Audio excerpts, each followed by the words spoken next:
Hey friends, this is my new painting. It's called A Chance Encounter on the Journey Home, and today I'm going to walk you through the process that I took to create this. And just as a reminder, every other Thursday at 7 p.m. Pacific time, I do a live painting stream here on YouTube called Art Autopsy. So be sure to look for those and subscribe and hit the notification bell if you don't want to miss one of those live streams. First, I start by toning the canvas with a nice neutral greenish gray color. And then I begin the sketch. This particular painting started as a sketch in my notebook, and I really liked the character so much that I decided to turn him into a painting.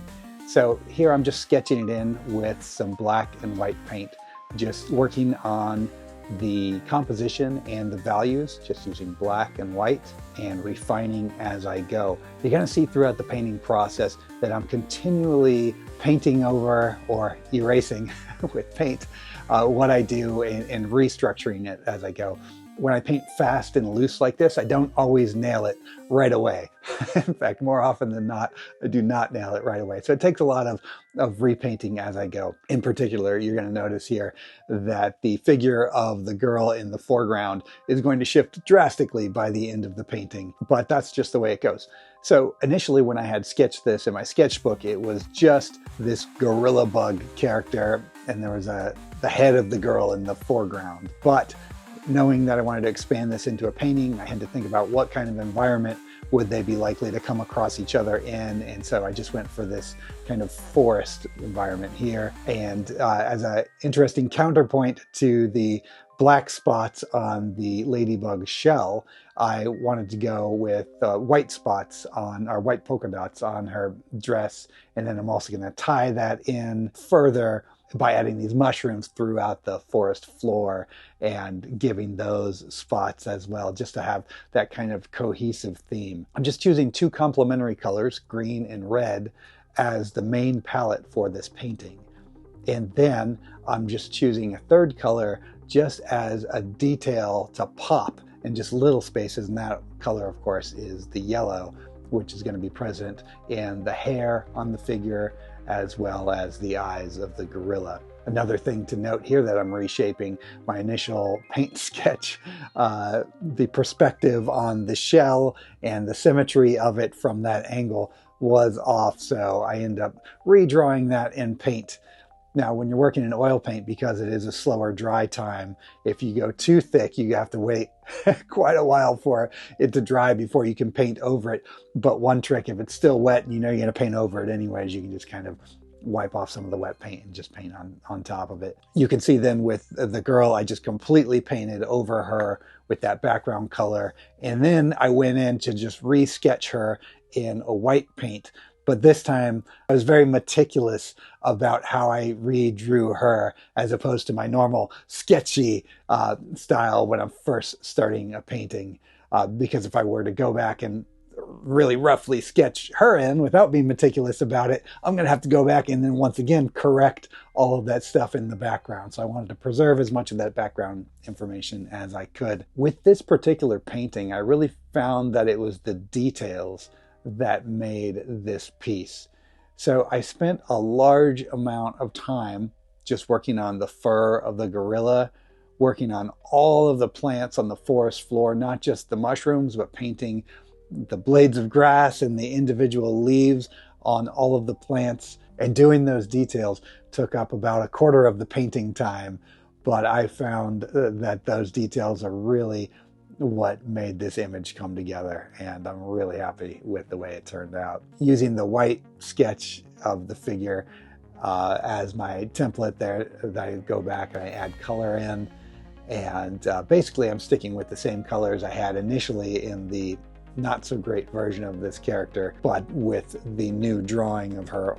Obviously, I think it's obvious at least that it's a significant improvement as opposed to my extremely rough sketch of the figure.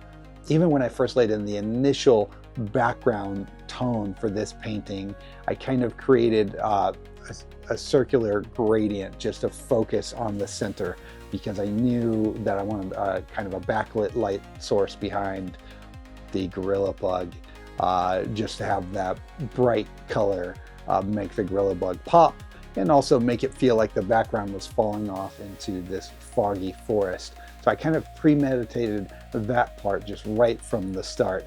And the further I got into this painting, the more grateful I was to have done that in the early stages. Otherwise, I would have had to work around the rendering of the gorilla quite a bit just to get that nice transition from a foggy background into a more in-focused foreground. You're also going to see that though I'm adding a ton of detail into the forest floor, on the same plane basically that the girl figure is in, I leave a lot of the detail in the background out, right? I just kind of keep those blobby shapes because they're not really the focal point.